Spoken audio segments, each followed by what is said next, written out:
Papež Frančišek je drugi dan svojega apostolskega potovanja v Ugandi začel z obiskom anglikanskega svetišča mučencev in nato daroval mašo v katoliškem svetišču mučencev v kraju Namugongo. Tam se je spomnil žrtve svetega Karla Levanga, vodje pažev na kraljevem dvoru, ki je bil zaradi svoje vere in zato, ker se je uprl homoseksualnim spolnim dejanjem kralja konec 19. stoletja živ zažgan na grmadi, skupaj še približno 20 drugimi kristjani. Papeža je sprejela pisana množica ljudi.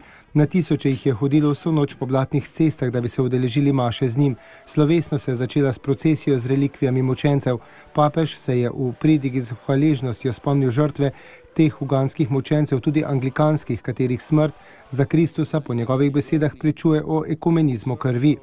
Njihov zgled tudi danes navdihuje mnoge po svetu, je dejal papež in zbrane pozval, naj bodo misionarski učenci za družine in prijatelje, pa tudi za druge, ki jih ne poznajo, predvsem tiste, ki jim morda niso naklonjeni ali so celo sovražni do njih. Ta odprtost za druge se začne v družini, doma, kjer se naučimo dobrote in odpuščanja, ter preko ljubezni staršev spoznamo Božje usmiljenje in ljubezen.